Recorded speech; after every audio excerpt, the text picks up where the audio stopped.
Welcome back to Skyward, the podcast that brings you behind the scenes of the aviation aerospace industry. I'm your host, Pilot Mercedes, and today I am so thrilled to welcome a true trailblazer in the skies, Lola Reid Allin. Lola is a commercial airline transport pilot, flight instructor, scuba dive master, award-winning author and photographer, an adventurer who's explored over 65 countries. Her inspiring memoir, Highway to the Sky, An Aviator's Journey, captures the exhilaration of flight, the grit it took to break through barriers, and the freedom she found above the clouds. The captain has turned on the seatbelt light. Please take your seat and fasten your seatbelts. Thank you. Lola, welcome to the podcast. Thank you so much for coming on today. Hi, Mercedes. Thank you for having me on your podcast. It's an honor. Well, I only went over a couple of things of your very extensive list of accomplishments. Could you give us a quick overview of your aviation accomplishments before we jump into how it all started? Sure. Well, I actually started flying in 1979. So at that time, I was one of the first female professional pilots in North America, actually. The first three were hired in 1973.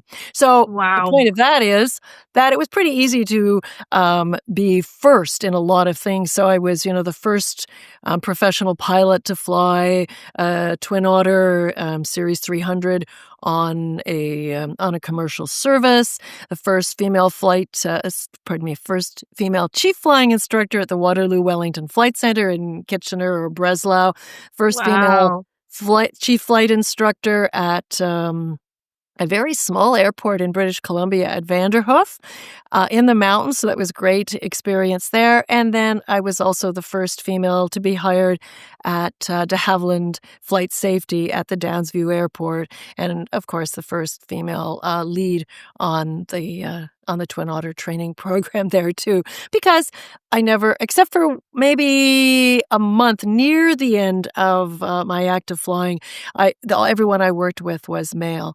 as pilots. So of course, there were the females as the support staff and the flight attendants, but Right. They were guys. Well, you are truly a trailblazer leading the way for the rest of us. So I really appreciate all that you've done. Thank Now, you. And at the time, it was like, you know what? This is just so much fun. I mean, yeah, there were some challenges for sure, but mostly it was just so much fun, and I loved it. And it was just like, some days it was like, oh, I'm just doing my job, but it was a good job to be doing for sure. Lots of fun. It's And lots of fantastic. excitement. And some days that were really too exciting. That's true, and I'm sure we'll get into that a little bit. Now, growing up, you were always fascinated with flying, planes, and anything to do with the sky. Could you share what it was like growing up with such big dreams in a time where female development wasn't encouraged in many directions other than care for, support, or be subordinate to others, good wife, mother secretary, so on and so forth? Right. Well, I knew early on that I didn't want to be a nurse or a teacher, although I do like instructing. I just didn't want to be in a strictly classroom 9 to 5 with students who didn't really want to be there, unlike flight students who typically want to be there. Relate to that. Yeah, exactly. So I didn't want to be a nurse. I didn't want to be a teacher. I didn't want to be a secretary. I have nothing against any of those careers. They're all good. I just knew they weren't for me.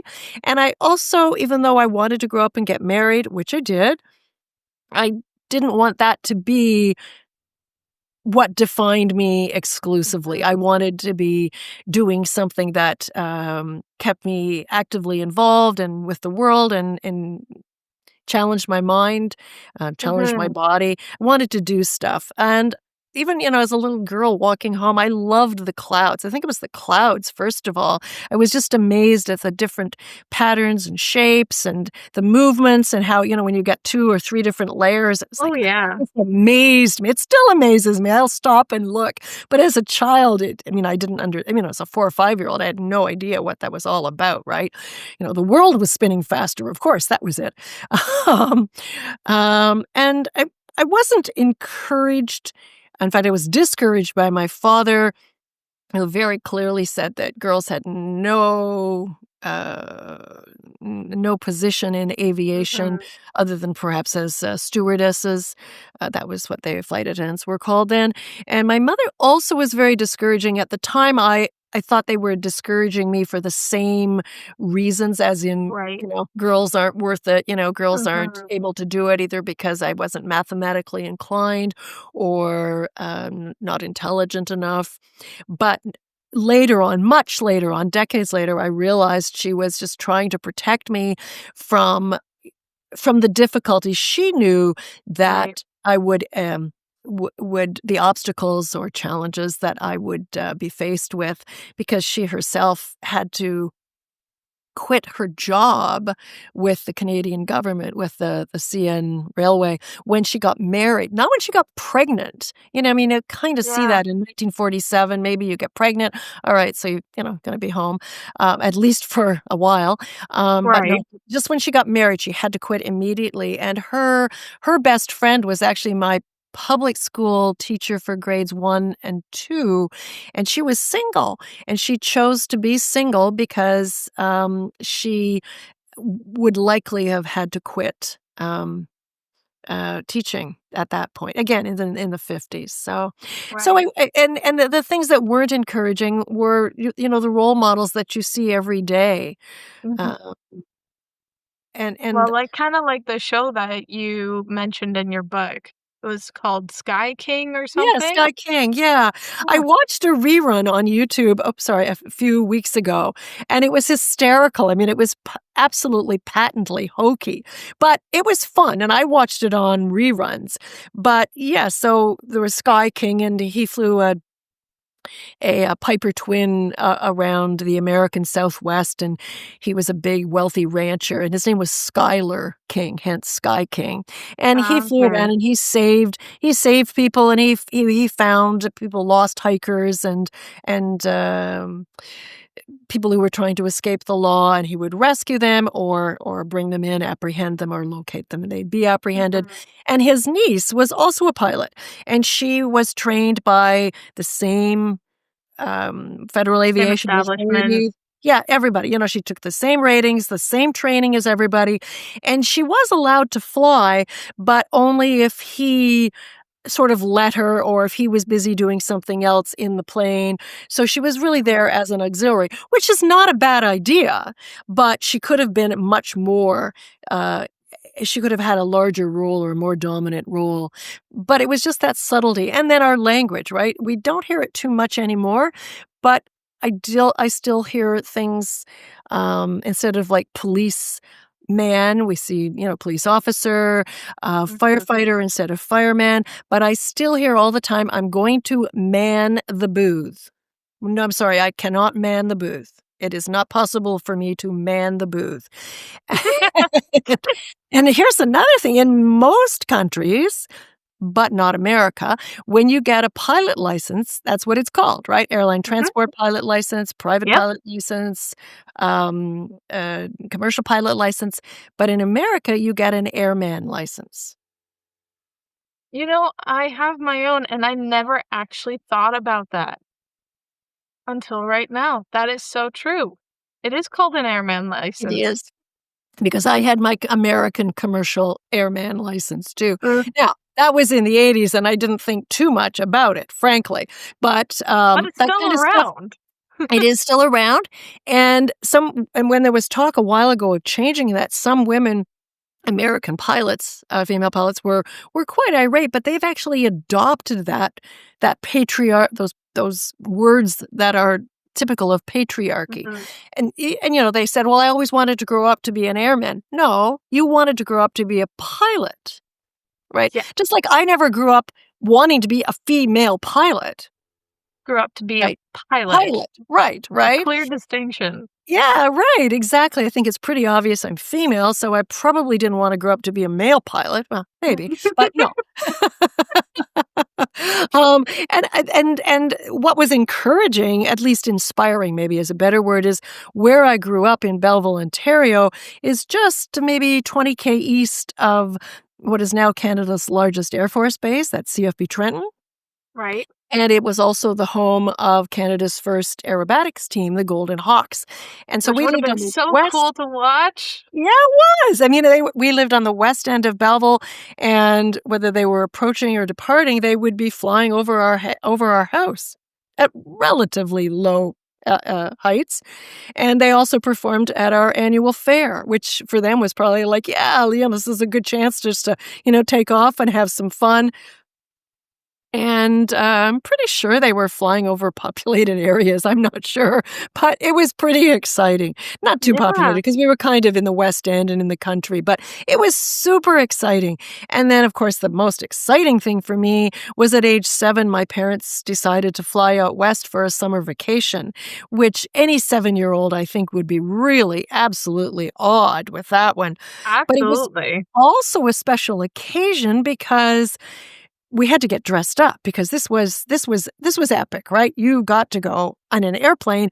I only knew my That's uncle right. in 1962. People didn't hop on airplanes like, oh, let's go to Florida. Let's go to, Cancun for March In break. No. sweatpants. Yeah, in sweatpants. Yeah, and sweatpants, right. Please don't wear sweatpants on an airplane. I don't.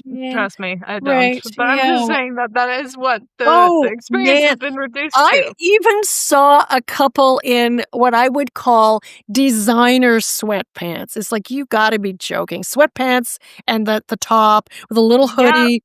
I mean, Oh, yeah, yeah. it's a whole thing. comfy. I don't understand the thing, but it is a whole thing. Yeah, it's like, OMG. I don't even dress like my husband, sorry. I mean, we wear similar hiking clothes, but that's because everybody, Arc'teryx, I mean, they're unisex, so we wear similar clothing, Exactly. right? Yeah, or, Eddie Bauer, whatever. But no, this was epic. I got to wear my posh frock, which had it had a crinoline and it had a layer, and then like a sort of a satin layer, maybe, and then like a roughly see-through, I can't even, voile maybe? I'm not even sure. And by see-through, I meant you got to see the shiny satin underneath, right? Right. And a Yeah, big bow around it, and it was sort of a really pretty pale green with lime underneath. It was gorgeous, right? So I got to wear that, and I had a different one for the flight home, flights home, right? Because there were 2 flights, because you couldn't go nonstop Toronto to Regina. You had to stop over in Winnipeg and get on. So the first plane, it was a Vickers, but I can't remember which is which, the Vickers Vanguard or the Vickers Viscount. One of them is 44 passenger and the other is 115. So from Toronto to Winnipeg, we had the big plane, and then we hopped on the very small plane, 44 passenger, which is still a good sized plane. But my mother was terrified, right? And but it was also exciting. We walked across the ramp, at Toronto Airport. You just walked across the ramp. Yeah, it was pretty exciting. It was very exciting. John Glenn had just orbited a few months before. The whole thing, it was a fantastic time. Yes, it was. And I was, but then very discouraged by my dad, who had his own set of issues, had been rejected by the military as a pilot, but trained as a maintenance engineer, so was resentful his whole life. So that's what I learned from my dad is, when life gives you lemons, make lemonade, and just do the best you can. And they trained him for a wonderful career, which he did use. So to me, that worked out, right? He got a career. He came from a very poor family in the Midwest of Canada, in Manitoba and Saskatchewan. They moved at one point, and very poor family of 8 kids living on a farm. And he would have he had left school at grade 10. I don't know what age. And so this was a great opportunity for him, and they trained him. But no, he was bitter and resentful and absolutely hated the fact that his daughter became a pilot. Yeah. Yeah, I was going to ask, how did he react to you becoming a pilot? And you ended up taking him up in your own airplane at the time, too. Yeah. So that was very, very hurtful. He was just very bitter and resentful. And I realized in the next few days in talking with an aunt and my mother that he had a lot of issues. I mean, I knew he had some, but I didn't think that they were going to affect me, right? I mean, he and my mother had separated at his request So he didn't love Mom anymore. I mean, I knew that. I knew they hadn't been in love for years, so that was no big shock. Yeah. But the rest was really, really quite. It was quite Yeah, you difficult. thought he would come around at least I for his did. daughters and stuff Yeah, like that, yeah, but yeah. But it was also the time. Not only had he been, cheated out of a career in aviation, which he wanted, and I'm sure every other yeah, man who. defeated dreams, basically. Yeah, Yeah. yeah. So it's for him. I guess it was like a slap in the face. I mean, that's kind of an odd thing to think about your own child, Yeah. but for those of you who haven't read my book, they didn't want kids, which is another topic, Yeah. right? In the 50s and before, and even in the 60s, wasn't until maybe 1972 that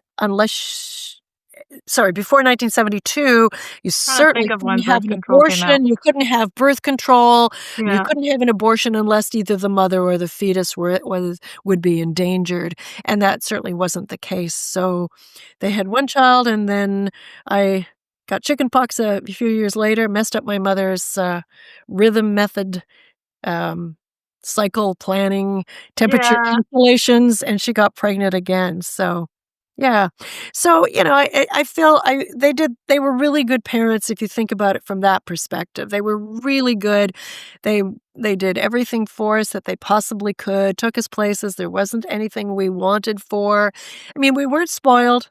I definitely learned the value of money and saving and taking care of my things, Mhm. but they were good parents. They really were. We did family vacations. We went flying, for heaven's sakes. Wow. Yeah. Nobody.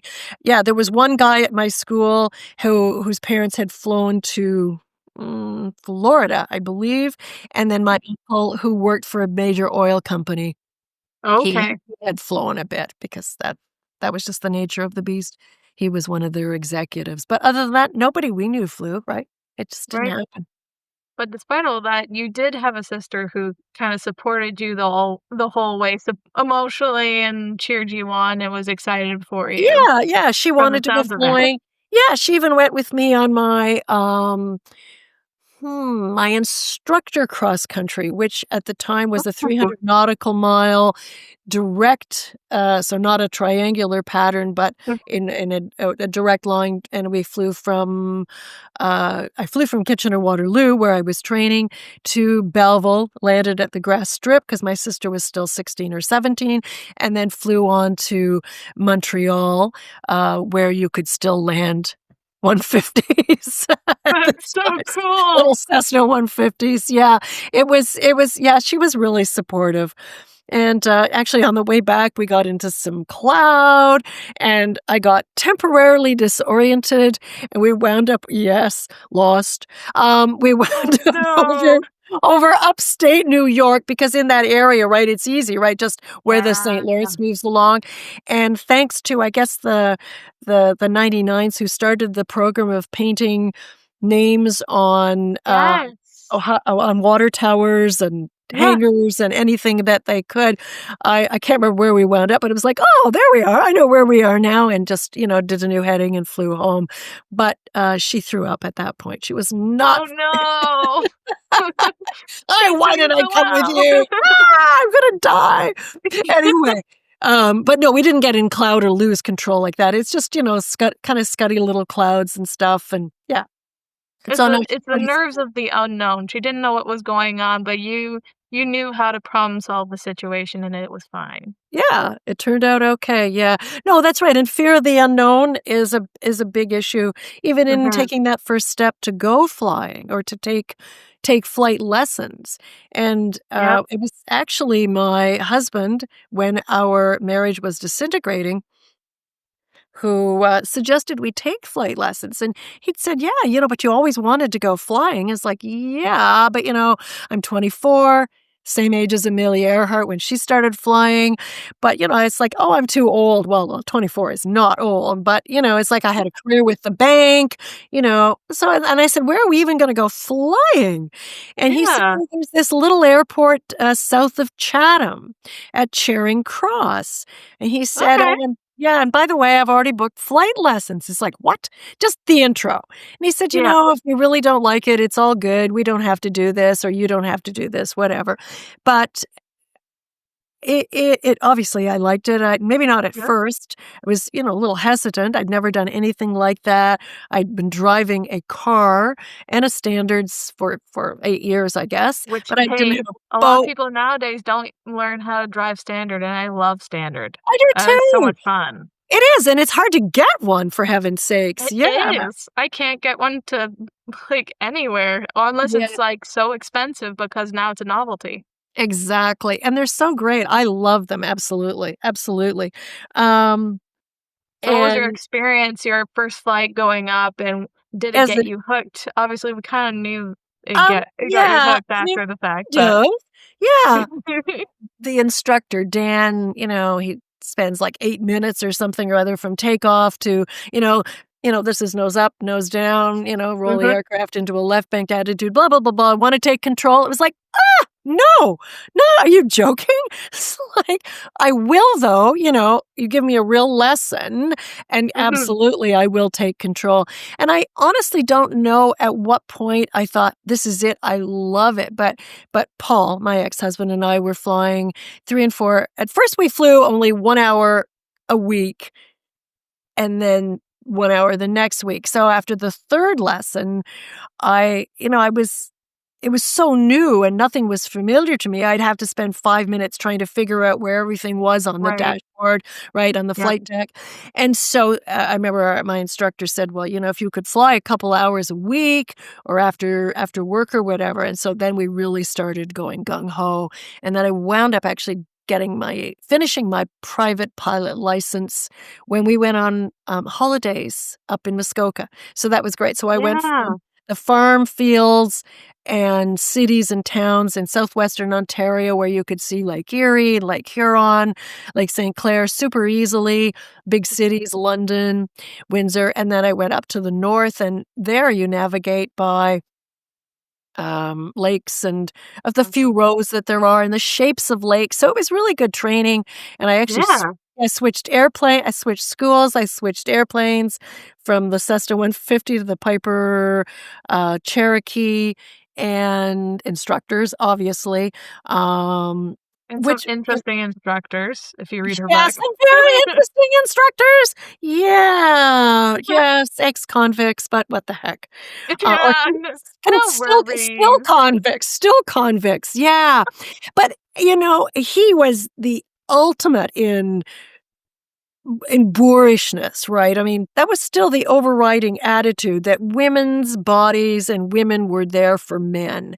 And Mhm. part of that was emphasized also by the culture of the 50s, 60s, and 70s and the stewardesses. I interviewed a previous flight attendant who started in the 1960s, Oh, wow. 1970s, and she had to be weighed in every single day. If she was Mhm. overweight by any smidgen, she would be refused to work, Yep, yep, which is just ridiculous. it I is. couldn't imagine being judged based on how much my weight is, and being a woman, you know how much we fluctuate in weight from month to Right. month, from week to week. Yes. Best thing I ever bought was a digital scale that links to my phone. It was like, this is perfect, right? It is Ooh. so great because you can tell whether you've lost like point 0.2 of, not that I'm that obsessed, but Yeah. it's great for dieting and it's great for weight Mhm. management as opposed to looking at an analog scale. It's like, yeah, those tiny little lines Yeah, and you're trying to look at the text and be like, "Okay, this is this." yeah, like when you just wake up. Yeah, right. Anyway, but yeah, I had a girlfriend who was a flight attendant for Continental. Mm. And I met her when I lived in Mexico, and she was, 5'2", 108 pounds. It was the same thing for her. And yeah, she was dieting constantly to Mhm. maintain her weight. And she couldn't take the pill because she gained weight. It Yep. was a challenge to say the least. So of course she got pregnant a couple times. Um, Mhm. but it was difficult, but I can't remember the name of any of those books, but the recent books about flight attendants and stewardesses, one of them is written by the daughter of, I think it's Come Fly With Me, as by the daughter of a Pan Am executive. It's really, really interesting. But all the stuff Okay. they had to go through. But that kind of culture stayed with us until sort of the second sexual revolution in the 70s, mid-70s. So when I started in 79, in 1973, Rosella Bjornsson had been hired by one of the airlines in the West. So that was she was the first Canadian female to be hired professionally. And then second in 1978 was Judy Cameron with Air Canada. She was Air Canada's first commercial pilot. So it was all very new for all of us. And there were very, very few female pilots. I had never asked Rosella, but I know that Judy and I both had to have our uniforms tailor-made, whereas the guys could go down to, I don't know where they went, the regular stock guy store, and they just basically bought it off the rack, whereas we had to have ours made. One thing I never wanted... prefer mine tailor-made. Yes! Have mine tailor-made, please. Well, they just didn't come curvy, right? Exactly. Like an A-frame or a triangle. We're all so different, whereas guys are just like, yep, that works. Yeah, Here you go. yes, Next. yes. Yeah, one thing I didn't do, although I was issued a tie, I did ask if I could wear a scarf because, again, I didn't want to be a male pilot, or I just Did wanted they let to. you? Yes, they did.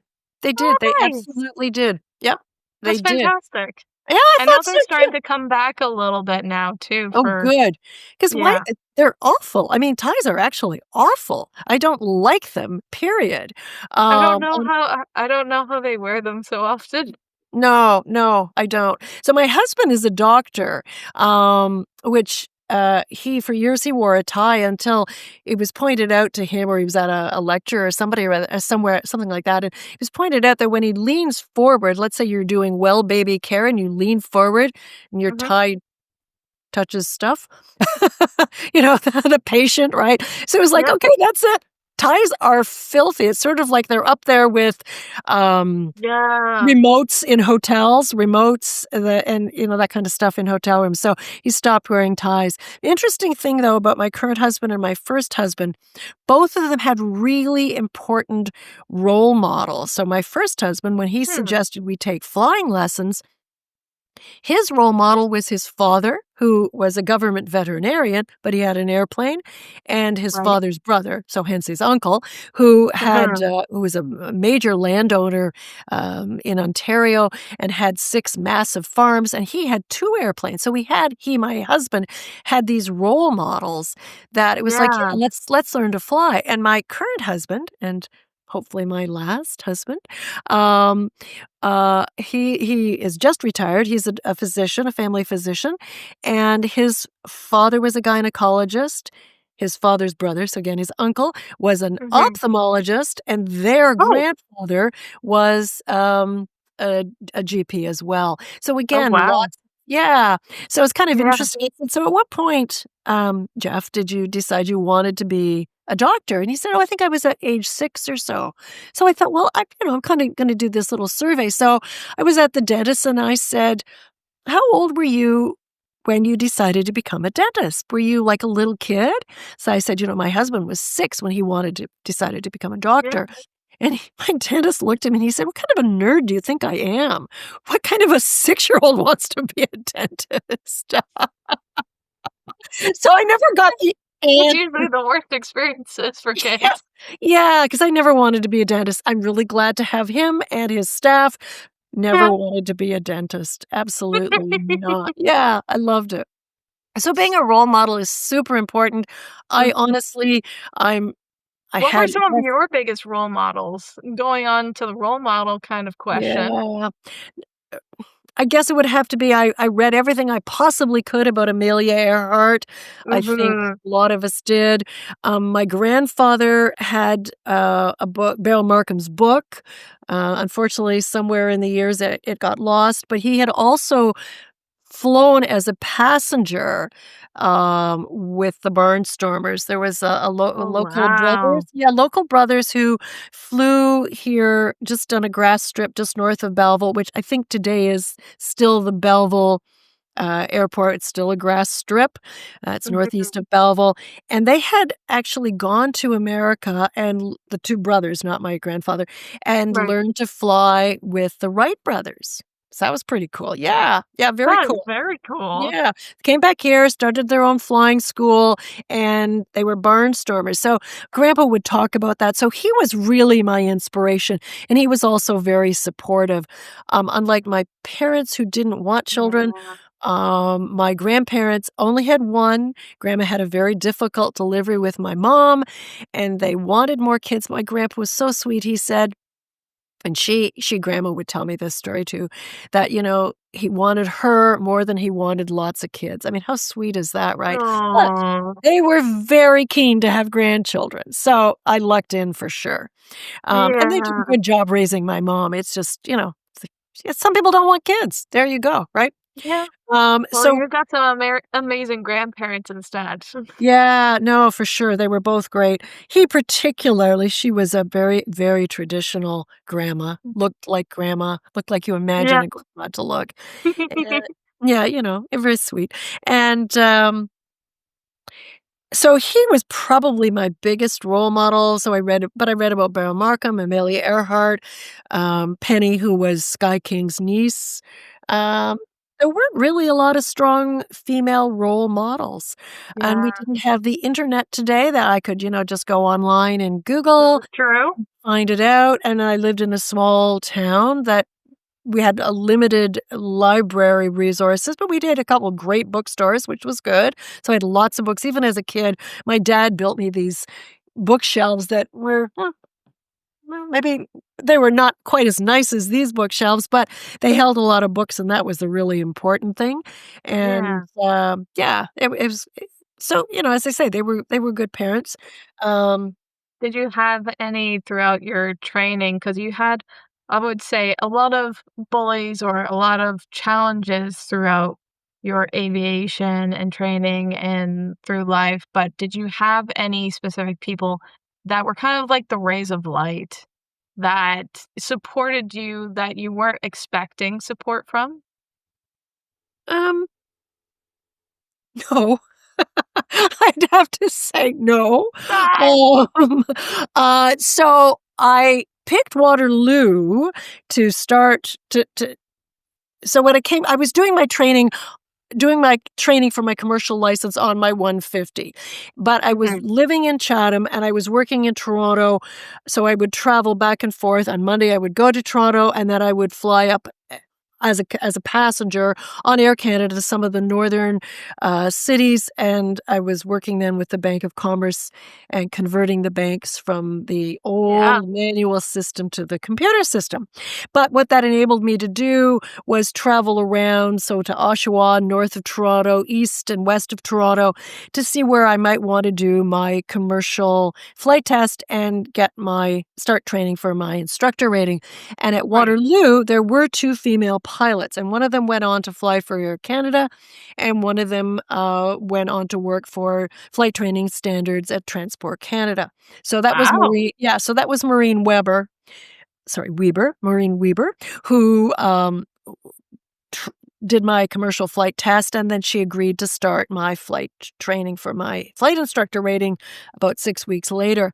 But by the time I made all the arrangements, but by the time I actually got to Waterloo, she was a class 1 instructor, and she hoped to take on the position as chief flying instructor because she knew Right. the man was leaving, Mhm. and she was, I suppose, devastated. I actually never talked to her about it, but Mhm. a man was parachuted in, a friend of the current um, general manager, and who was unfamiliar with the club and was an They unfortunately had the step aside moment, which was ex-military sad. crony, and so Yeah. and again, that was the norm. She perhaps was, hoping against hope, I suppose, that she would get it. And she was more qualified, but she was female, right? So anyway, she went to another flight school, and I got a guy who was great. He was a great instructor. I loved training with him, but that was very disappointing. And that was the only time that I really remember another female who was flying. There were other, there were other women at flight schools, of course there were, and the two guys that I would consider that at the time when they hired me, as a pilot, and I was ecstatic, and I was thinking, this is it. These are my big breaks. This is absolutely fantastic. Both of them at some point made very definite and impossible to miss sexual overtures to me. One I wound up quitting, and the other one we actually, worked it out and talked it out, and we became good friends, which is good because I always admired him, but I didn't want to sleep with my boss. No, not at all. That's not why you joined aviation. That's not why you became a pilot. Right. You went for the skies. Yeah, and I think it was just sort of an accepted and expected perk, I think. I mean, it seemed to be such a natural progression. So it was very disappointing. And it was just a fact of life, I guess. Yeah. I mean, it wasn't just me that it was happening to. I, of course, had no way of knowing that, but I had a strong enough character. Every woman was an island unto her own because there was no real community or way to connect. Correct. And stuff like that, to share experiences and how do we deal with this specific situation, so on and so forth. Right. So you had to be very strong and very determined, and to realize that it really had nothing to do with me. It had to do with our society and the expectations for women, and how, for example, I was really the first female commercial pilot that I had ever seen, and I was certainly the first female commercial pilot they'd ever seen. So they didn't want me there generally. I mean, I had some support, for sure I did, obviously. But I mean, life was not one big hell at work. But and some guys were very supportive, and some were neutral. That was good. I'll even take neutral, right? Yeah, take neutral over anything else. Neutral's good. Neutral could be good. But it was just a fact of life, and we're conditioned from birth or soon after birth to fulfill certain expectations socially and within the family, at home, at school. And some of it's very overt, like girls don't fly. And some of it's very, very subtle, like how our language informs us, or what we see when we go shopping for toys for boys, or toys for girls, or what I think a lot of that has changed. I mean, even in the past, like, I'm saying 10 years, 10, 20 years, like very recently, there's been a huge shift with this next generation, from going from millennial to Gen Z, and now we have Gen Alpha is a completely different generation. I think they're like completely breaking free of all of these societal norms that were still kind of part of my childhood, but not as extreme as what you experienced. So it's I agree. very interesting to see the changes that have happened over the years. There's still some that I find bothersome, and one of them is when some of my pilot friends have gotten married recently within the past couple years, they dropped their birth name and took their husband's name, which I was frankly gobsmacked. Like, what does that say? Is that tradition? Is it necessary? No. They already had careers with their other names. So suddenly I'm losing my identity. And I think that's a really big issue. It's small, but it's very subtle. And it also makes it hard to find your friends, even on Facebook or Instagram. It's hard to find your friend when she's changed her name. Well, they can also do it the Swedish way, where the guy takes the girl's last name. I think that's the opposite of the problem, though. I mean, I don't What I did was I added my husband's name. I thought, okay, I can do Mhm. that. So Yeah. it was still me. I added my husband's name, but my stepdaughter said, "Are you joking? I'm not taking his name. Not a chance." So she's great. I mean, she and I are both pretty. I'd say we're feminists for sure. Absolutely, not Mm. radical, but maybe a little bit more in tuned with some of the the things that are subtle, like, Mhm. manning the stations, for example. Right. Yeah. So then did you find that, like, kind of going back to when you decided to go full force to becoming a pilot as a career, was that an easy decision? Did you feel like that was just the natural decision to go to, that, "No, this isn't a hobby that I just wanna do on the side of my job, I wanna go straight into it as a career?" Was there a defining moment that you kinda knew that this was a career, not just a fun thing? No, I have absolutely no recollection of that. I just know that somewhere, maybe after I went solo, I just loved it. And I went solo actually in Muskoka at some point after maybe about 4 or 5 hours.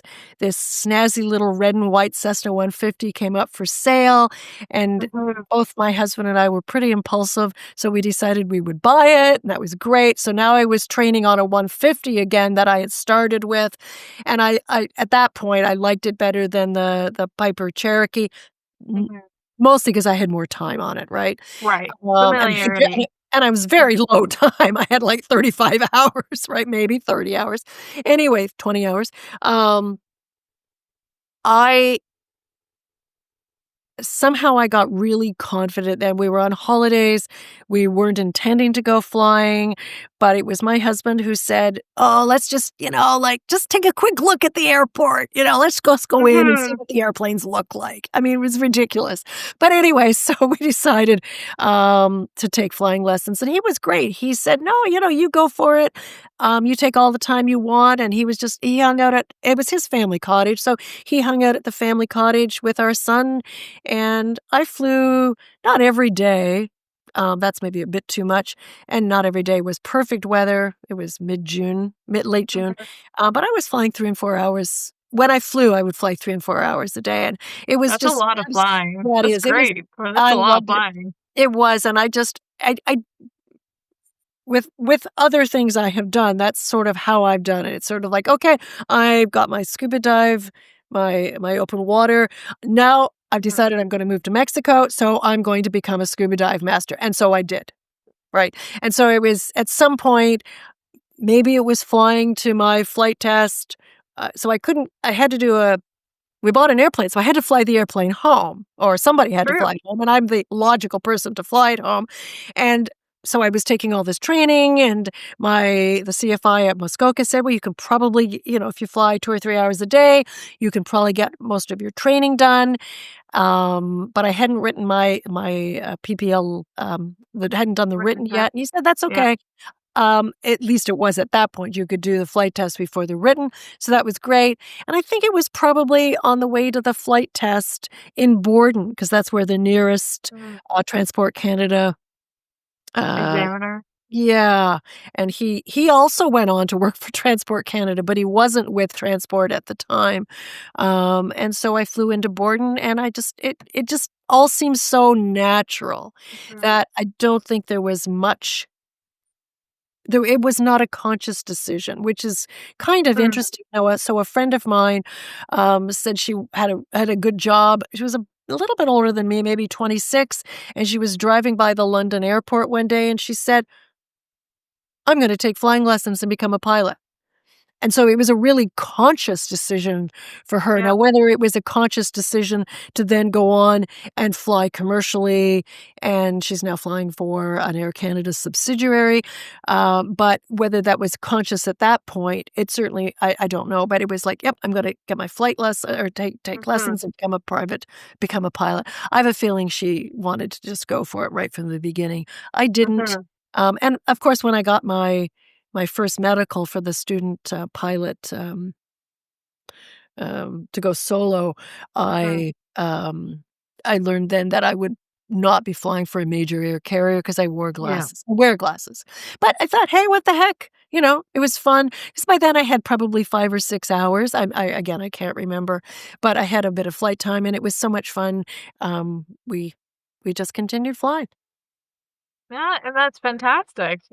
For you, sounds like more of an organic kind of Definitely. start and path into becoming a pilot rather than kind of the other example that you just shared is the stark, I'm going to do this right now.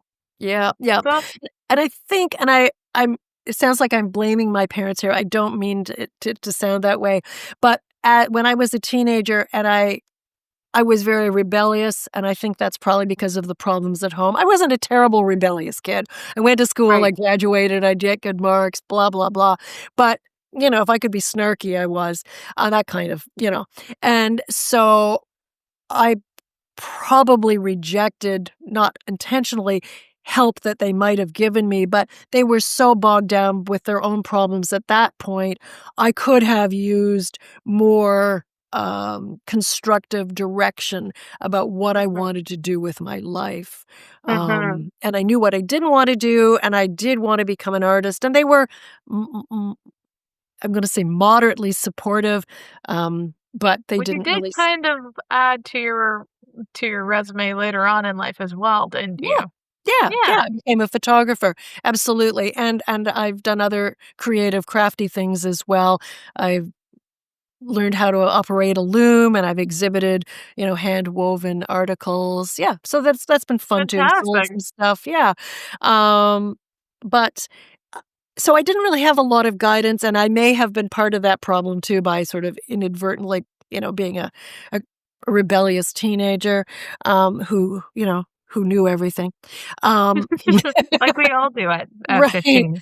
Yeah. So I didn't have a lot of direction at that point. I mostly just wanted to get out of the house. And again, they Right. weren't bad. I just wanted to get out of there. So there was that sort of that Cold War tension that was Yeah. definitely very uncomfortable. And from my grandparents' point of view, they, I'm sure, assumed that my parents were giving me that direction, right?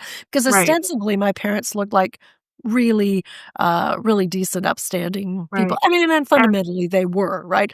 So I think it's important to, at least, help your, Mhm. And there help your, wasn't really that clear communication by the no, sounds of it back oh, and no forth, or communication. open communication in that No, fact. no. So there was no Interesting. way to know back Yeah. then.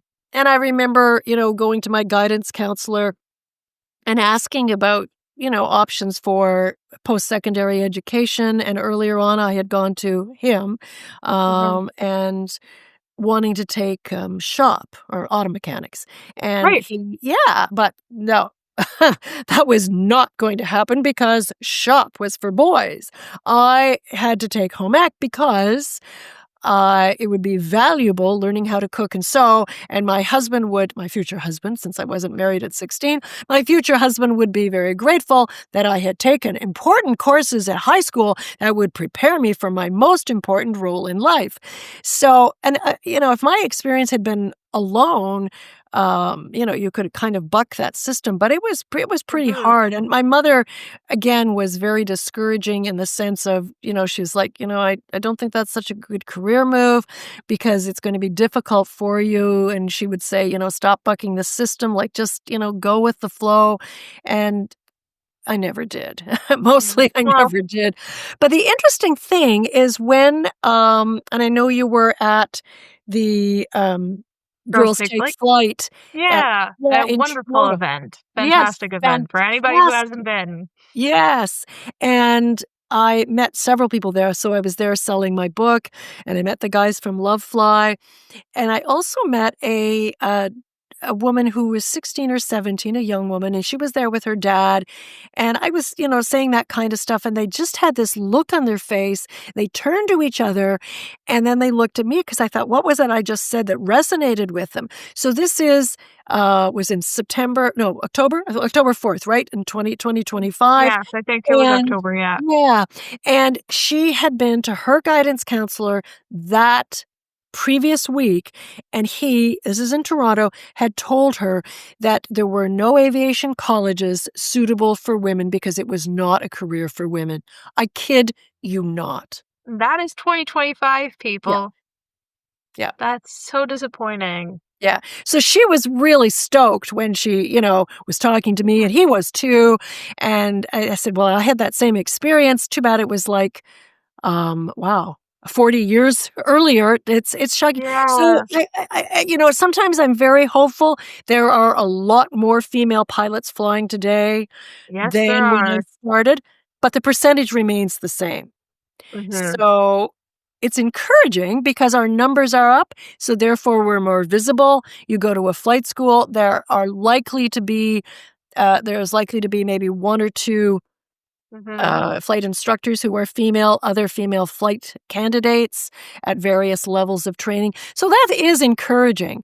I mean, Mm-hmm. it's still kind of a lonely profession. It's sort of like writing, right? Definitely. Yeah, right. It's that kind of thing that you don't spend a lot of time talking, but it's nice to have that camaraderie, which I really didn't. I mean, sure, there were guys I could talk to, Mm-hmm. but calling on a telephone was very expensive, except on Yeah. Sundays. Yes, you could write a letter, but if you're flying in the subarctic, what on earth is the 99s? I mean, the 99s are a great organization, but they're, let's say, in Wichita, in Kansas. That's the head office. So writing a letter from Northern Ontario isn't really going to do a whole lot of, I mean, it might be No. good for a research project, but so it's so great to be able to, to pick up the phone and FaceTime somebody or send a personal message or just Yeah. read about various the experiences of other women as they post on, the private websites for women Yeah. flight training or women, the professional pilots in 99s, and just read about all the various things and the many, many careers that are available to men and women in aviation. Yeah, absolutely. And speaking of flight instructor and training and all of this, how is it to be a flight instructor when you first became one and then you've maintained it throughout the years? So what was it like with interacting with students? Did you have any female students? My very first student was a female. My very first student was female. Yeah, it Wow, was very cool. that's pretty special. Yeah, it was very cool. She was a physician. Probably still is a physician. Yeah. But she dropped out just because it was just way too busy. I mean, being a Oh, yeah. GP is stressful enough. It's And demanding work. it's demanding work. And I shouldn't say she dropped out. She may have switched schools, not schools. Let me try again. She may have moved to another city and then continued her training at another school. At that place, we were the only flight school, so I know she didn't go to another Right. school at the same city. No, generally, I had no trouble at all. People were very accepting. The only pushback I ever got was from a female student Which who, you highlight in your book and yeah, actually started off yeah, with, which I started found off, very interesting, but it yeah. has a good ending. Yeah, so actually that's interesting too because it has a happy ending, yay. Yeah. It was interesting because I had a developmental editor, and they're very important for any writer today, and she said to me, "I liked the chapter that you opened with. It was about spinning. I really liked the chapter, but," she said, "what you really need to do is open it with the chapter about joy," because she said, "You're not really writing about aviation." And I went, "Oh, I'm not? Oh." Oh, she said, "No, of course not. You're writing about women's issues and women in aviation, women in society, Yeah. expectations that society has for women, expectations that women have for women, for themselves and for other Yeah. women." So it happened quite a few years ago and not to me. So it's an anecdote, but I've heard it from the person to whom this was said. So she was hired by Air Canada. She was really excited, of course. And she went to a 99s convention and, people were congratulating her. It was all good. And this older woman came up and instead of congratulating my friend, she said, "You took the job that was my son's. He applied to your airline, the one that hired you, and you took his job." Oh, So that's what I mean by seriously. expectations that women have for other women. Yeah. Yeah. My grandfather, when I told him I was quitting my my job. He said, everyone in my family said, quitting your perfectly good job. True. I was quitting a perfectly good job, but it was boring. But, And again, if I remember correctly, you couldn't really go any higher either. You um, you reached the ceiling or very close to the ceiling. I could have transferred laterally and gone up a different way, but I just didn't want to work in the bank. I just didn't want to do it. But there was a comment, and I think that's what you're referring. My supervisor said, like, Lola, basically get with the program. I've been here with the bank 25 years, Yep. and I'm up the ladder. Gee, I'm on the second rung, and I'm not going much higher. So Yep. things had changed. I mean, really, when I started in the bank, I started as a teller, and one of the tellers that I worked with, she actually wound up being a regional Ontario supervisor with the bank. Oh, So yeah, good for she did her. really well. She did really well, and I remember actually it was with the Royal Bank of Canada, and I remember coming back to that branch where I worked and talking with the the the the investment advisor, and I said, "Oh, by the way, do you happen to know Susie?" And he said, "Know her?" I said, "Yeah, yeah, I worked here with her." And he said, "She's my supervisor." Oh, I guess she did well. So, you could do it. But again, she didn't get to be a supervisor nearly as quickly as a man would have done. But she did, and she did Mhm. very well. So there's always exceptions to Which the is rule. fantastic. Yeah, it was great. Yeah. Absolutely. Um, But you went into so you actually started your book with the spins oh, yeah. story rather Yeah. than So your she story said, with Joy. yeah, my developmental editor said, "You're writing about women. So what you need to do is you need to start the story with Joy, because it'll Which I really think was set it." she was right, just so Yeah, you know. I she think it was was a totally, fantastic way she to open it. thank you. Thank you. She was absolutely right, because then she said, because later on in the book, when you go back and talk more about Joy, it really bookends the whole thing. Yeah. Yeah, it was perfect. It really was, and it let me introduce my mother and what she dealt Mhm. with and how it compared to Joy. Pretty much the same, only in Joy's case, she had willingly quit her job and had 4 Mhm. children, and now, I mean, she was remarkable. She was She about sounded remarkable. Yeah, she was about 57, and I was her 4th instructor, and she hadn't Yeah. wanted to fly with me because she thought Waterloo had hired me to be politically correct. They have to have a female on staff, so, this is another pretty face. I don't need a pretty Mhm. face, I need a good instructor. And then she learned that I had the same ratings and had flown the bush like her son. So it's like, "Oh, well, maybe I'll try her." And not only that, she was on her the third of 3 male instructors, and so she was gonna get turfed because I they couldn't just figure it out, yeah, and they you couldn't figured it out. yeah, and it's so obvious, and it happens all the time. I won't I won't spoil it for you future readers, but it does have a No, you happening. have to get her book. Yeah, she did learn how to fly, and she did really well. She was one of my best students. I had a lot of great students, but she really was one of my best students, and of course, it was so rewarding when I found Yeah. out what the issue was that was affecting her, and then she just blossomed from that point on. But she didn't wanna fly with me, and, we discussed it, and I talk about it in the book. Yeah. But that was the only But person you that I changed her know. opinion. You completely changed her opinion 180. Yeah. Well, I got her to go solo. And I Yeah. did have some other female students, but really most of the students were male. But she was the only one that refused to fly with me. I don't think, I But don't none of your male students refused to fly with you, no, no, no. which is fantastic. It's really Yeah. encouraging to hear. Yeah, I got some ratings pretty quickly. I started off, as everyone does, as a class 4. Things are different now, but within a month I was a class 3, which meant that I could send students solo. I could recommend them for flight tests, and then I very quickly became a class 2, and then it was a few years later that I became a class 1 a class 1 instructor, which at the time there were very few class 1 instructors. So now there are Mhm. quite a few, which is good. Which is good. People are now more career, and I think there's a lot more career instructors than there used to be. Male Yeah, or female. definitely. I think so. Yeah. But I can't complain about the pay. Every time I increased my ratings and got more, I got more pay. I was always paid a base pay, and then I was paid extra for doing flights or charters or Which training. is fantastic. Yeah, medevacs, I'd always get paid extra. Yeah, I thought it was great. I had no complaints at all. I mean, I wasn't raking in the bucks, don't misinterpret, but it was pretty Mhm. comfortable. And Yeah, I'm that's pretty fantastic. frugal too, so there you go.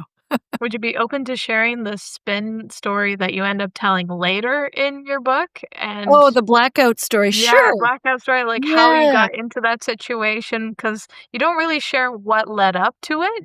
You share what happened afterwards, which you dealt with Yeah. excellently. I love. Well, I was doing a pre-flight test. So by this time, I was a class 2 instructor, and I was doing a pre-flight test with a student of another instructor.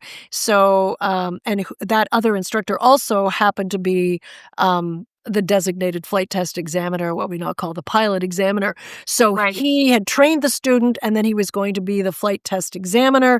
So we couldn't recommend his own student. So someone else Of course. had to test that student on a simulated flight test. So this was a highly qualified student, and he was an excellent pilot. So I had said to him, and he loved to spin.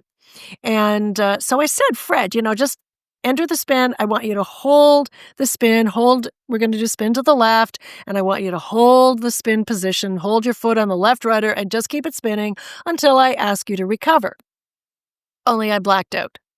Now, Fred would have recovered. He would not have driven us into the ground. I just know he wouldn't. I mean, he was awake. He was a good student, as you He was a said. good student. There you He go. had So everything anyway, he really needed. I didn't black out for very long, but enough to do probably 2.5 full rotations, that's pretty well advanced for a spin. So, it's like, oh my God, okay, recover, Fred, you can recover now. So I'm thinking, holy moly. So I thought it probably was an ear infection, and sure enough, it was. That messed with the flow of the fluid in the inner ear. But I didn't know that, but so it's so interesting that you didn't know it, you didn't feel it, nothing. I almost never did. I got earaches frequently as a kid, and I almost never felt them. And it might be like a little bit of a twang. I have a really high threshold for pain, like extremely high. Obviously for other reasons too. Yeah. So very high, but nothing. There was no indication whatsoever. And so he recovered, but then I had a little bit of a conundrum because I could say, okay, Fred, let's go home now.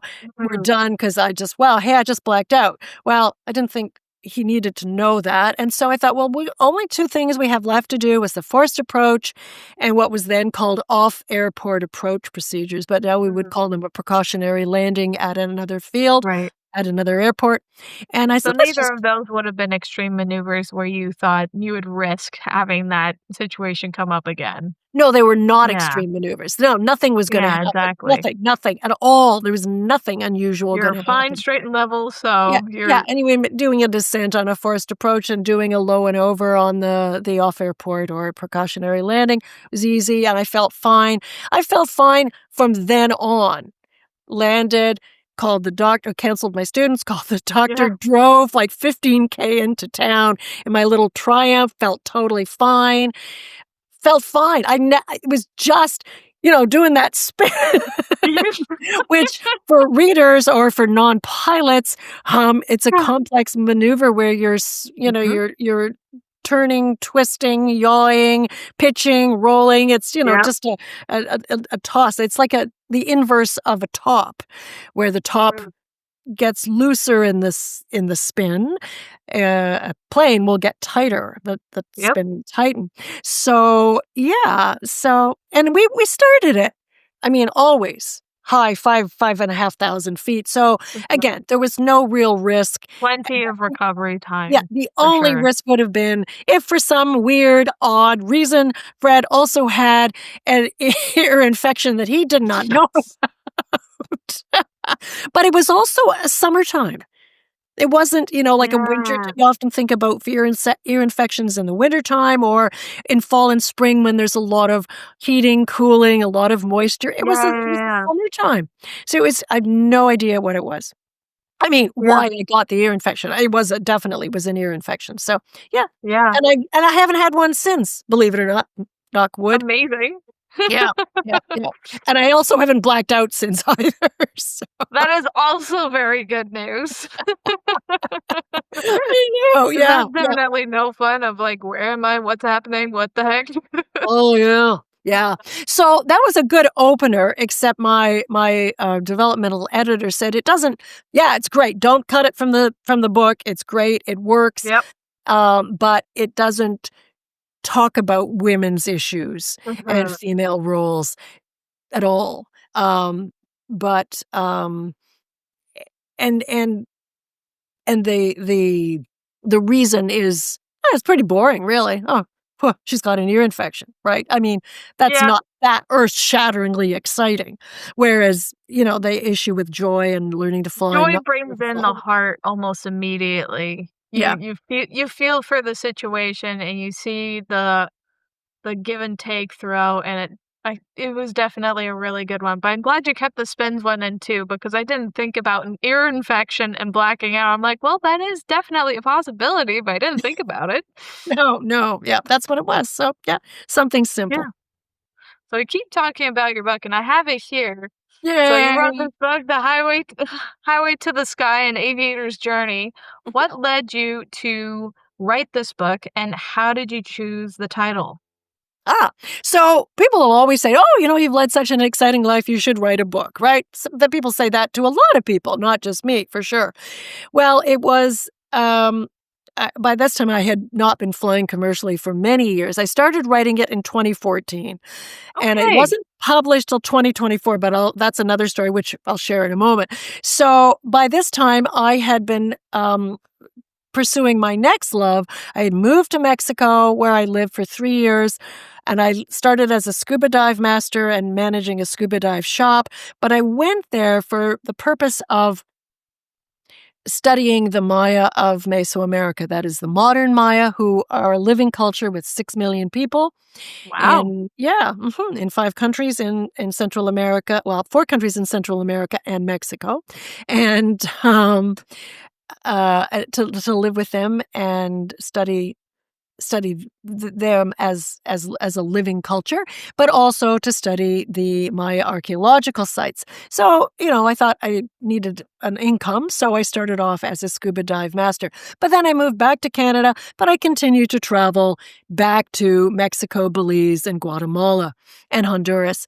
So occasionally there are nonstop flights, Toronto to Cancun, Toronto to Belize City now, but not every month of the year. So sometimes I'd do the hub system, and I'd go to Miami, Atlanta, or Houston, and I'd always see female pilots. Yay, I was so excited. And yeah, it was great. Now, they were all first officers. So that's all good, because you have to start somewhere. But I was so excited, and I'd always tell my husband or my friends, wow, it was just made my day to see them walking through the airport. Or I don't think I ever had one on any of the flights, but that's okay. I could see them in the airport. It was great. And, I'd see them also walking with their male colleagues. And I thought, oh, that's nice. That's cohesive. And I liked that. So I was really encouraged. And then in 2014, my husband pointed out that there was a news article about a note on a napkin that was written to one of WestJet's female captains, and in a nutshell, it basically said, "Dear Captain, the cockpit of an airplane is no place for a woman. Women's roles are as mothers and wives. The next time WestJet has a fair lady at the helm," those were his words exactly. "I wish I wanted WestJet to let me know so I can take another flight." And I was astonished. I simply could not believe that. I had no idea that kind of attitude was still prevalent, because keep in mind that I'd seen so many female pilots. That's great. So then I very quickly learned that even though our numbers had increased from when I started flying in 79, that the percentage, even though there were thousands, tens of thousands more female pilots flying commercially and as private pilots in the world, our percentage-wise, it had only gone up from about 4% to maybe 5 or 6%, with a couple exceptions. Porter in Toronto has 12% of their pilots are female, and they have a chief pilot who is female. The previous chief pilot was female, and one of their 2 assistant chief pilots is female. So that's great. And that's, it's wonderful to be part they're of. leading the way in a lot of ways. They They're a are great airline. Yeah. The other 3 countries that have a lot of female pilots are India, Iceland, and Ireland. They all start with I, which I think is amazing. Interesting. Yeah, Air India and one of their subsidiaries, I think, but also another Indian airline, I believe it's called Vistara. They have a high percentage, about 12% of their pilots are female as well. So this 5% or 5 to 6% statistic of female pilots is a worldwide statistic. So, wow, I started reaching out to every female pilot I knew. I started, doing surveys. I started taking classes because I very quickly learned that even though I wanted to write a book and the book was about me, it's not about me at all. It's about what I learned and how the reader can learn from it and how it might benefit the reader. So yes, it's about me, obviously, since I'm writing about Lola as a pilot or Lola growing up, but it's not what is it, as Tina Fey called it, a memoir? It's a memoir. A memoir. It is not a memoir. So that was great. So I actually got a few articles published first. That's a good way to get started. And then I really quickly learned I needed assistance. So I took courses with Wesleyan University, which was online. I also took courses from Gotham Writers in New York City, and that's a combination of online. Yeah, it's very cool. Online or in studio or in class in New York City. And then I sort of transferred to Toronto, to the University of Toronto, to the creative writing program. So that was great. And it was super helpful because you get lots of feedback from the teacher. It's a, prescribed curriculum of submissions and critiques by your fellow students. And initially, we're all newbies, so we're all like trying to figure out how to critique. And of course, what you don't say is this piece sucks. That is not helpful. It's how helpful critique. Doesn't have to be lengthy. It's like, this is working, this is not working, this is what I think you could do to make it better. And I took a variety of courses, of course, mostly memoir, but I also took a travel writing course. I actually won that course. That was great. Yeah, I entered a contest. Yeah, I entered a contest. Goes along with all of your travels very well. Yeah, it did. And I won. I won the contest, and I got to pick a course. So that was great. So a value of like $400. That works for me. And then I transferred to U of T, which was super helpful, and a lot of award-winning teachers along the way, both at Gotham, at all 3 learning institutions. So it took a while because I would write it, rewrite it, and for those people that say, "Oh, I've done a couple drafts," and then I sent it off to the publisher, it's like, I think you're lying. Or you've selectively forgetting that you drafted and redrafted. And if you listen or read some of the books about, The Art of Memoir by Mary Carr, for example, they talk about, 51st drafts, sort of like 51st dates. You kind of do it over and over again. And you think, sometimes you have to say, there's another thing that's kill your darlings. Just, you might love it, but it just isn't working in that particular chapter. And you don't literally throw it out or kill it. You just move it to a new Word doc and move on from there. But yeah, it's a definite learning experience. And then I recently recorded my audiobook, which was another challenge. it's sort of like, well, wait a minute, I can read, I can write, I can talk, and I wrote this book. That should be easy, right? Well, no, I basically needed a voice coach, and a posture coach. And, you have to be a certain distance from the microphone. It has to be the same certain distance, and the mic has to be at the right angle every time. And the mic alone, to me, this was amazing, was $8,000. Not, the room itself was amazing. So I was in this one room that was, I don't know, maybe 10 by 10, soundproofed. And then there was the room with a studio guy was, in a, I don't know, 15 by 15 and all this amazing equipment. I was astonished. And then he had another room, because he also does musical recordings, another room. And that was a much larger room, like a living room size for musicians, for example, if he was doing a singer-songwriter sort of thing. But it was an amazing learning episode. I loved it. But it was definitely challenging. And then you have to listen to yourself, and then you have to, re-record some of the stuff. I'm talking to a sound engineer. What am I talking about? I know all about this. I'm like, yep, this is correct.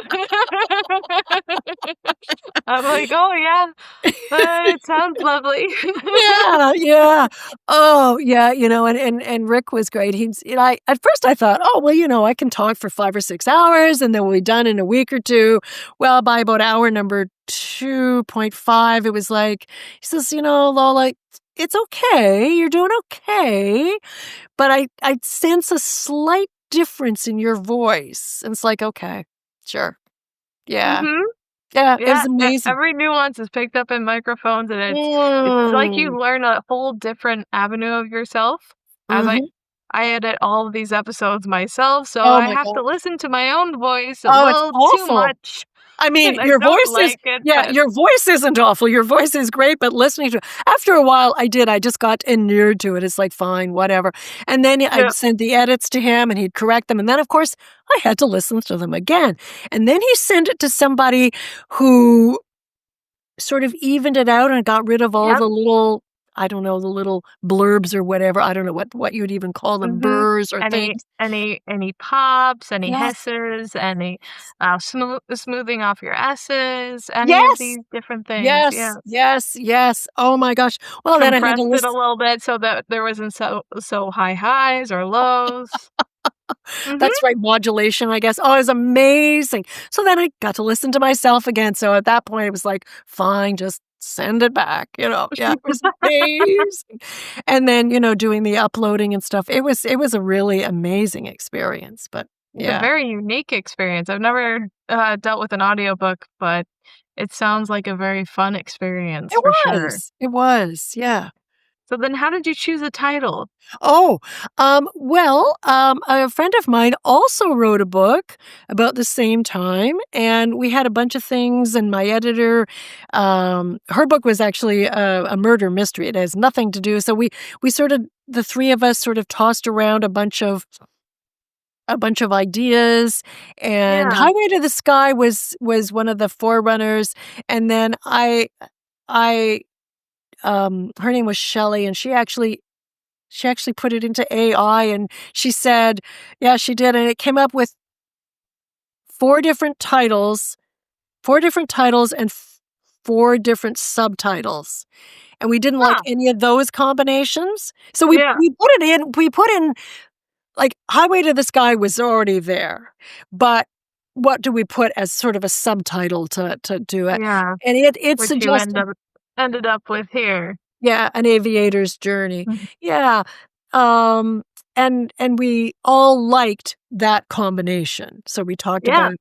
Yeah. It was a perfect. I love what you did with the title and then the whole color scheme of it and everything like that. It's a beautiful book. Thank you. A little bit of pink and non-blue going on in the sky. Although the interesting thing is the designer. So the pink is, if girls were meant to fly, the sky would be pink. So every female pilot, I think, has heard that. So we had to have pink in that sky. the designer, the cover designer, is in San Diego, and it is a real photo.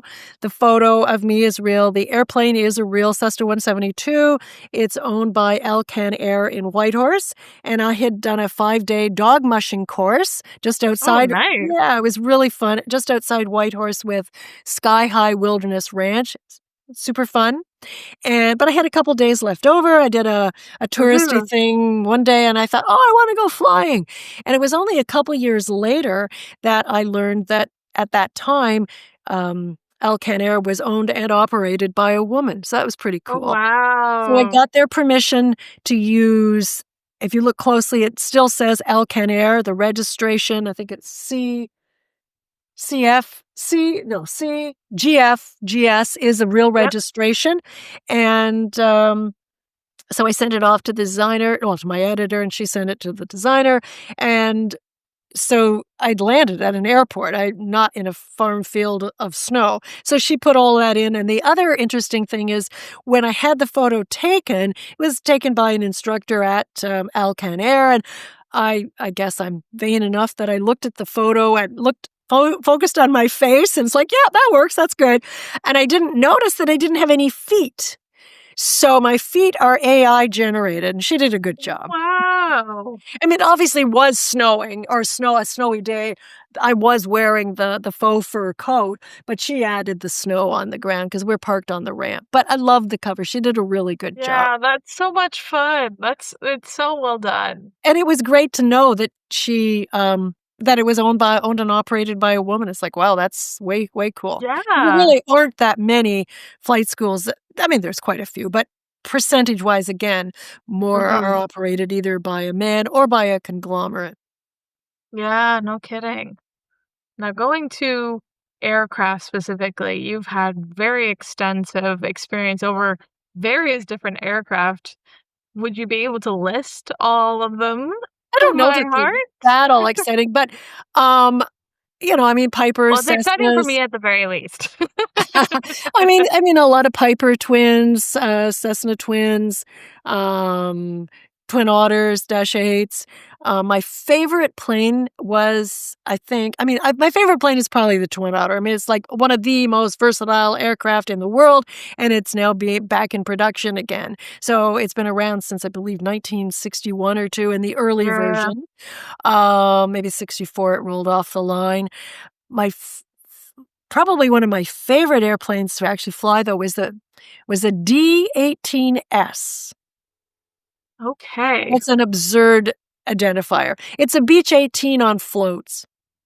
So a really old piston, radial engine, just a fabulous aircraft.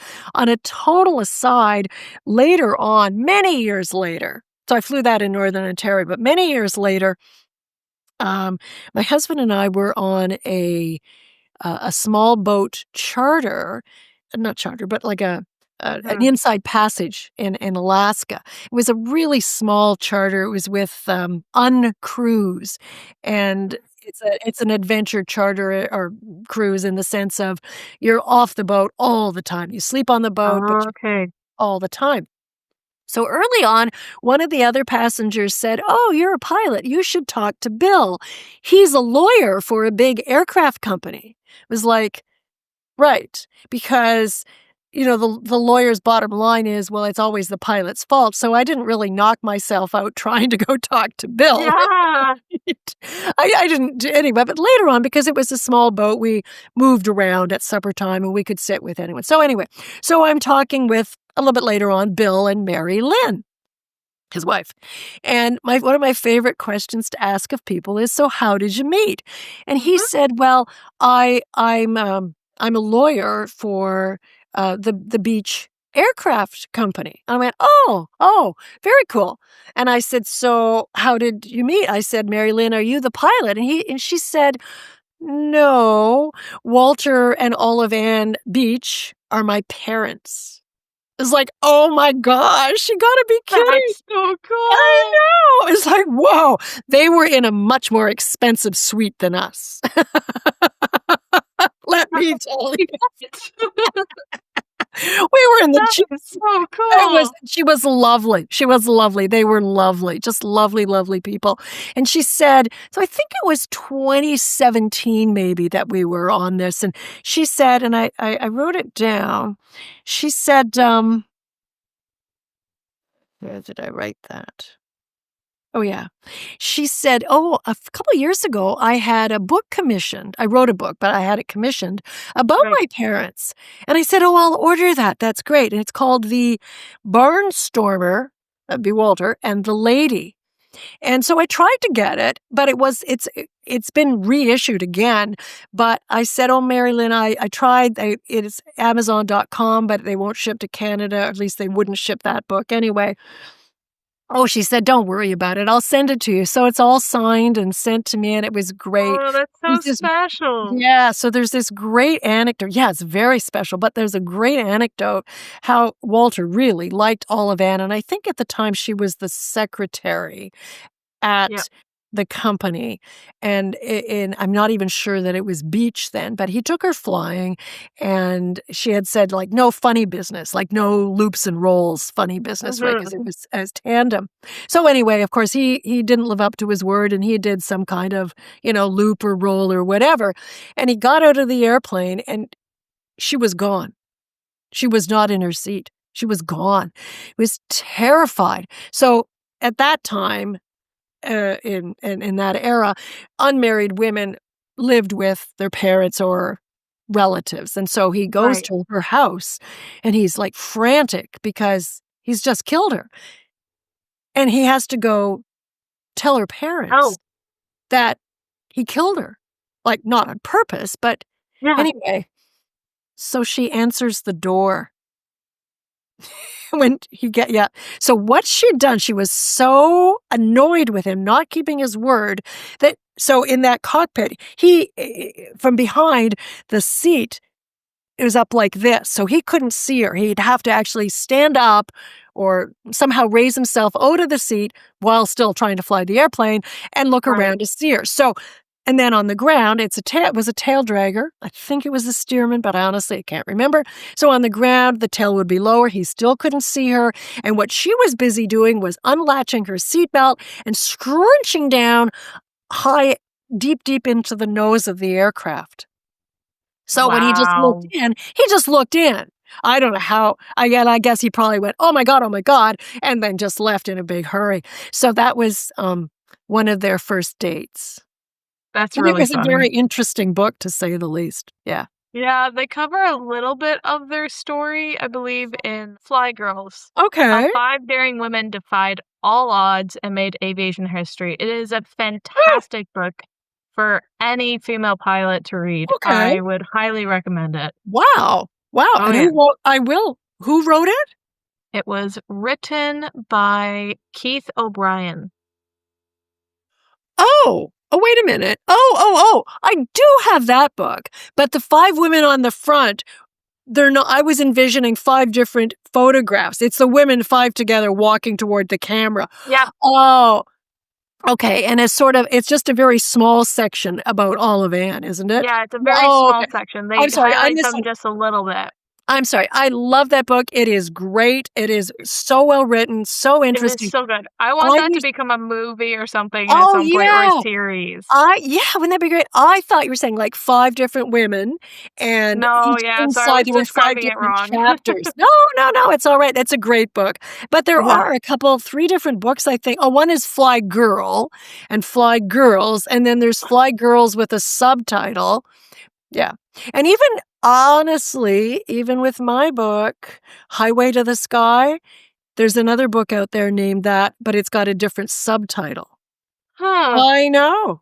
Interesting. Because you actually can't copyright the name. I mean, I could write a book and call it the Bible. Well, obviously that would be foolish and I'd enrage a lot of people, and there may be some special circumstances arriving around the Bible, but you can use that title. Same with songs. Now, what you can't do is excerpt lyrics from the song or excerpt words from the book and pretend that they're your own. That's plagiarism. but Yep. it doesn't extend to the song title or the book title, which is interesting, isn't It's it? very interesting. Yeah. Man. Now, in your book, you also talk about 2 different electrical failures. They're completely different Yes. and different reasons. Yeah. And also very different circumstances from the people that you're with. One, you're working with a company, and the other, you're trying to keep kind of a novice pilot and a passenger calm. Right. And you you demonstrate your skills excellently in basically crew management, pilot management in both of these. Would you be able to highlight just a little bit of it without trying to give away too much, I'm Right. guessing? Well, the first instance when I was flying up north in the Twin Otter, and we had great avionics equipment, so great navigational aids, radio aids, they were just fantastic. The Air Canada pilots would look in our planes and like drool because we just had state of the art. It was the government, right? So we had state of the art equipment, and with that, and the planes were well maintained, and so we I won't say we got complacent, but it's nice to know. It's like driving a reliable car in the wintertime. You Yeah. can do different things in a reliable car in snow tires than you can in a convertible with summer tires in a snowstorm. It's a different. Absolutely. So, yeah. So, we were complacent in a sense, but in the one particular instance, I didn't want to go on the flight.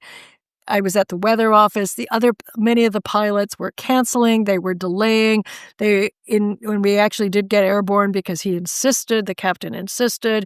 And I thought, the weather's bad, but it'll probably get us to our first destination, which it sort of kind of did, except that because of the intense electrical disturbance, it actually stopped or blocked transmission. So this wouldn't happen now, but the plane itself was built in the 70s. It didn't have the same protective shielding that they would do now, and it blocked all transmissions into or out of the aircraft by the avionics. So the our navigational aids weren't working. Our voice communication radios weren't working.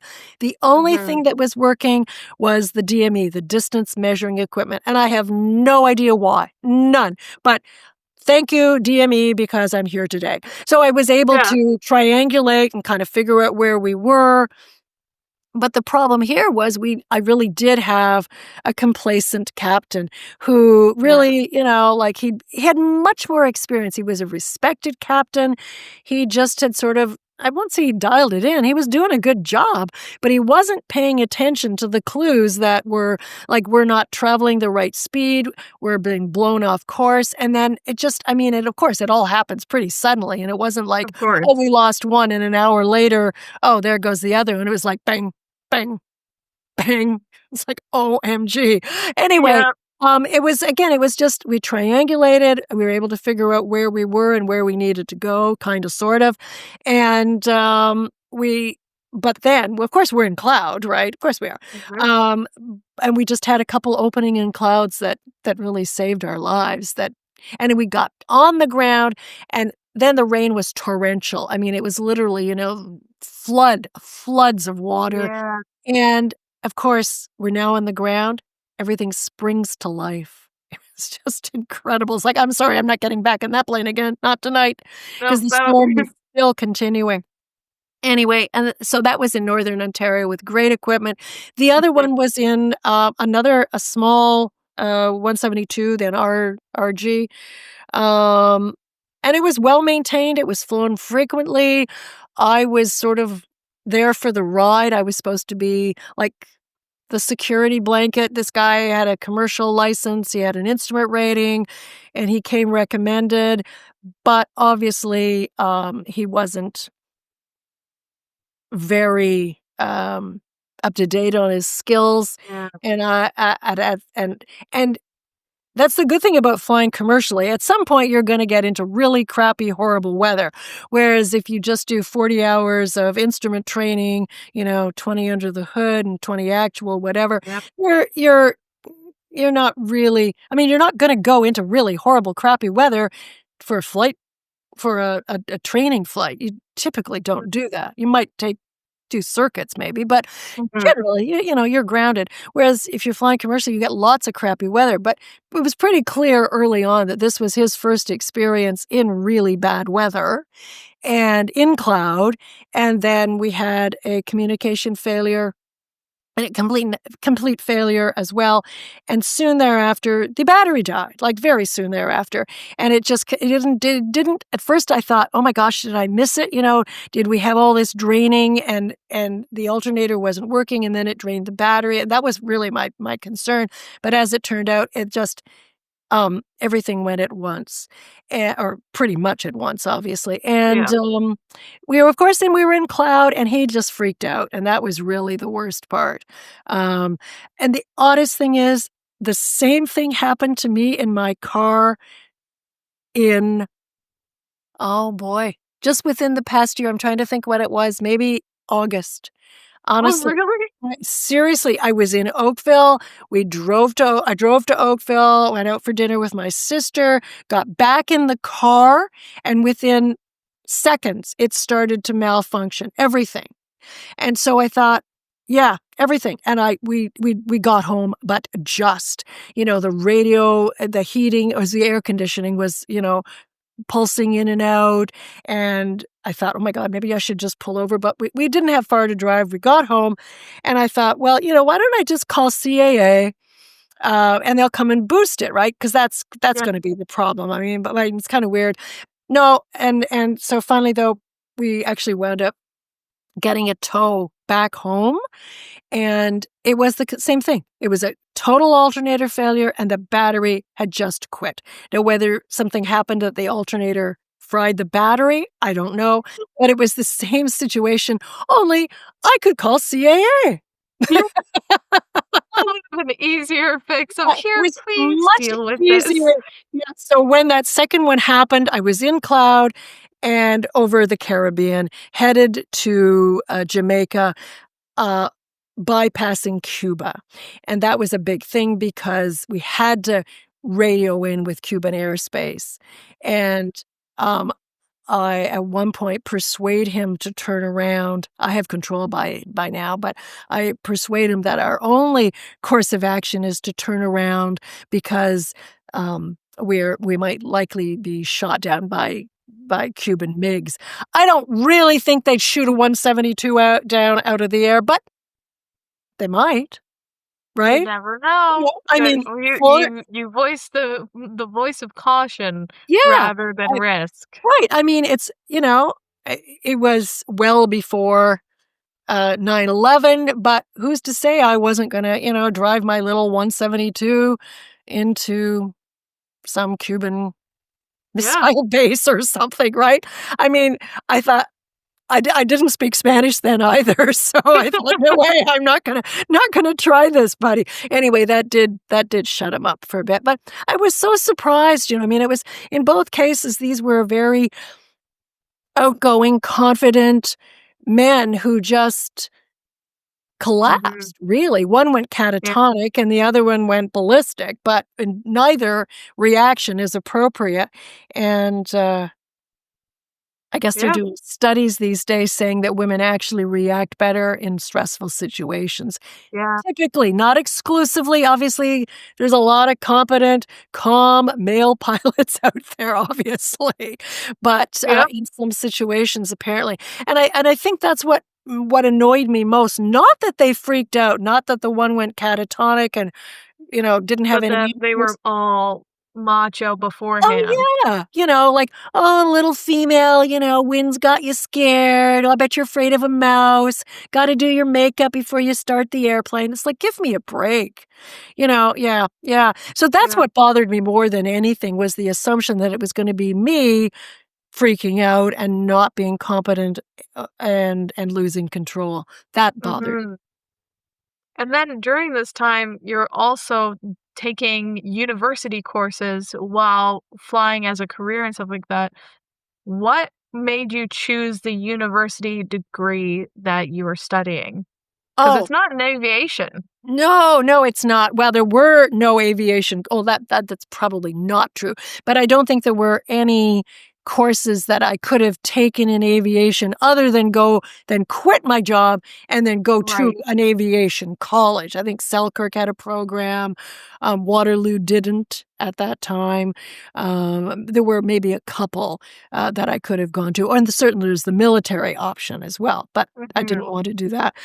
So I didn't want to quit my job at all, but I wanted to take university courses. So I was limited to where I could go because Waterloo, the University of Waterloo, was at the time, to the best of my knowledge, the only university that was offering a correspondence program.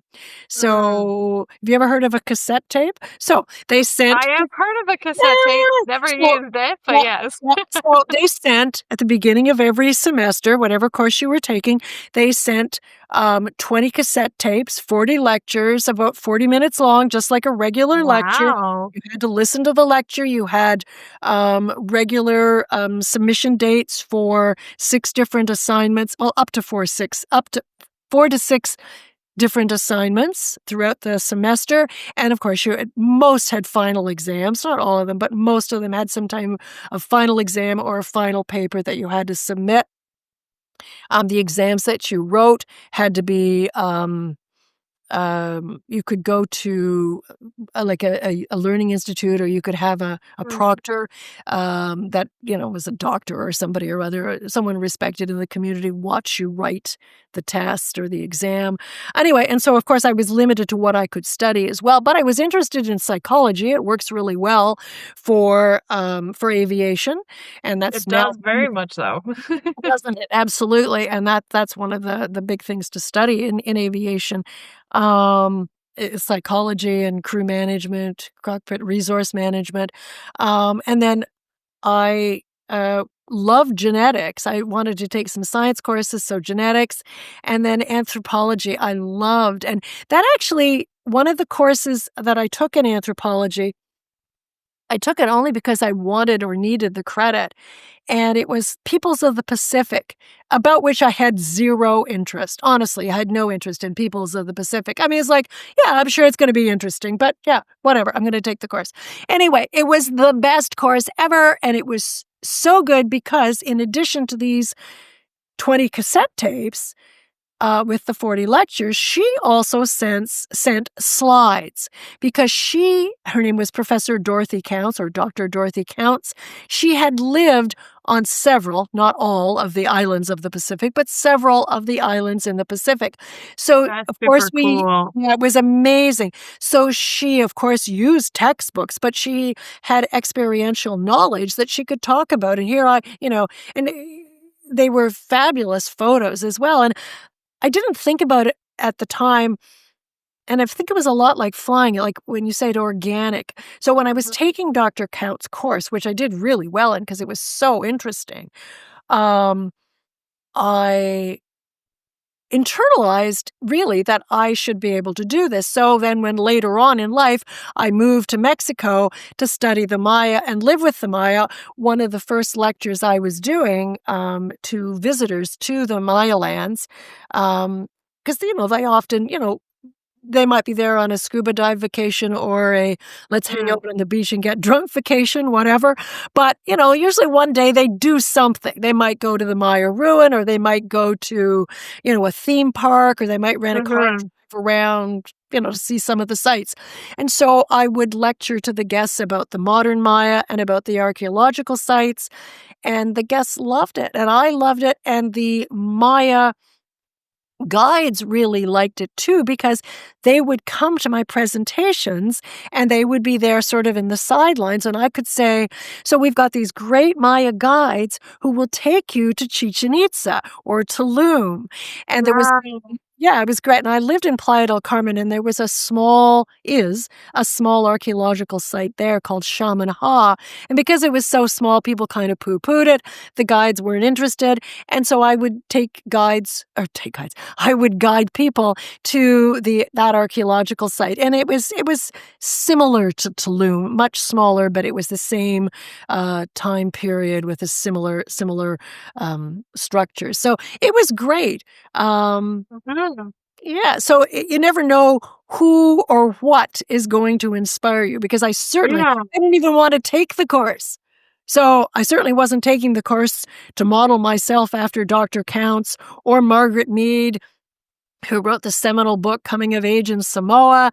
I didn't model myself after that at all. I was just like, oh, I can do that. Yeah, it was great. It was really good. Yeah. And then you've definitely learned a lot of lessons throughout the years. Would you be able to narrow it down to possibly one of the most important lessons that you've learned throughout your time in the aviation industry? Believe in yourself. There's a whole bunch of things, but if I hadn't believed in myself and my ability to do the job and my right to be there doing the job, even though I had minimal support. I mean, yes, I had support. Of course I did. Yeah. But it wasn't like when I went to the Canadian Women in Aviation Conference in 2024, there were 500 other female pilots. I thought I'd died and gone to heaven. How could there even be 500 female pilots? I probably knew 5 during my entire career, and suddenly there's 500 in a room.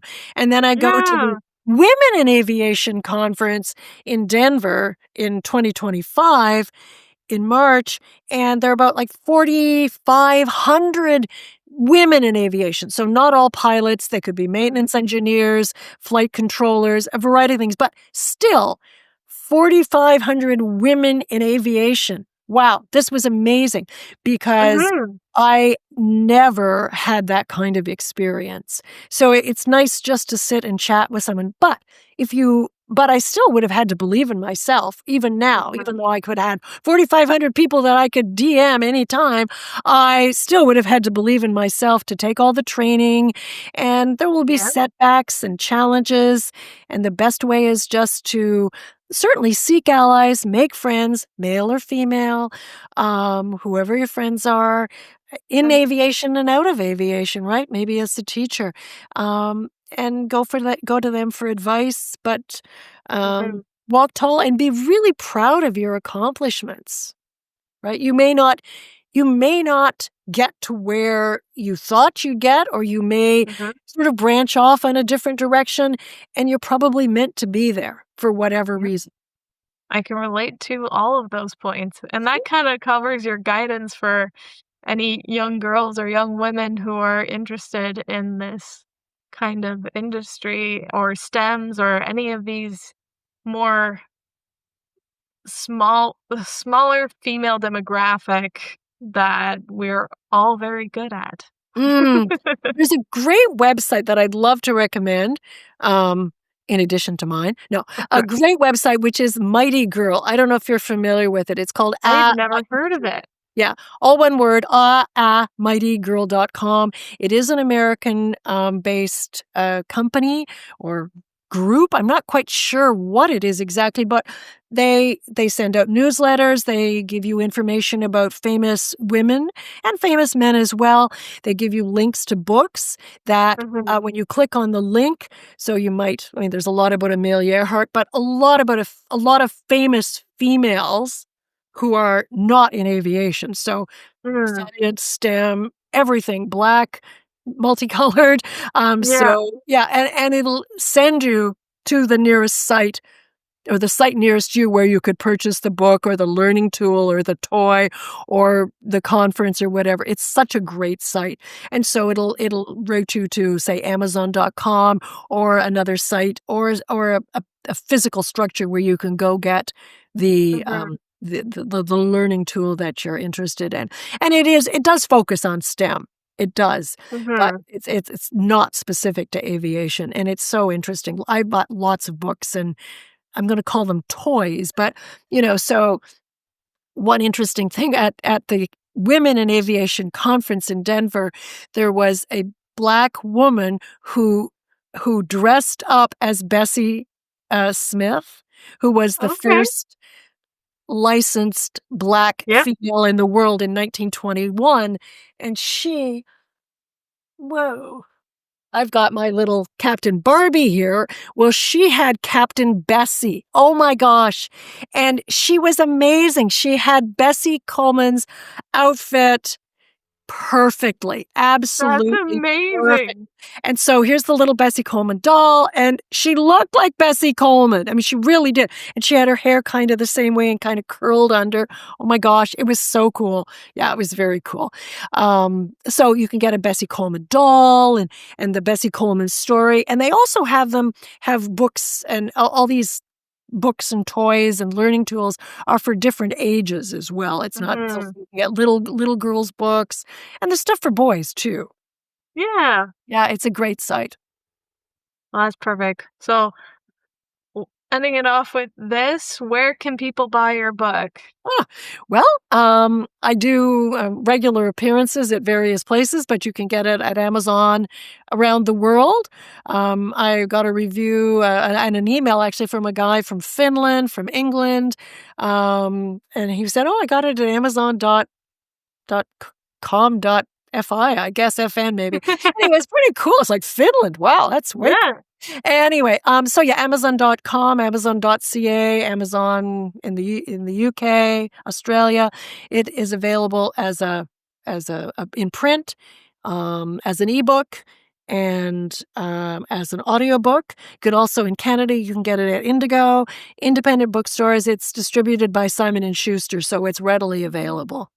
Amazing. And you can check, I'd like to say check my website to find out where I'm going to be next, but it's so difficult to promote your book, be writing another book, and trying to keep up with like Facebook and Instagram and LinkedIn, and I'm doing this presentation, and I do a lot of public speaking engagements as well to service clubs, to schools, to colleges, universities, keynote speaking engagements. So yeah, I'm pretty busy, but perfect. Well, thank you so much for coming on. I am truly honored. It has been an absolute blast. So thank you so much for taking the time out of your busy schedule. Yeah, no, it's been great. I've had a great time. And you can feel free to email me at lola@lolareidallin.com, or I'm online. And I look forward to meeting everybody in person. Well, thank you so much. All right. Thank you so much. It's been my pleasure. Lola has an amazing story with lots of obstacles, but many triumphs. I hope her story inspired you today. If it did, leave a comment in any of the places that you're either listening or watching this. I hope you really enjoyed this. As always, fly high, dream big, and I'll see you on the next episode of Skyward.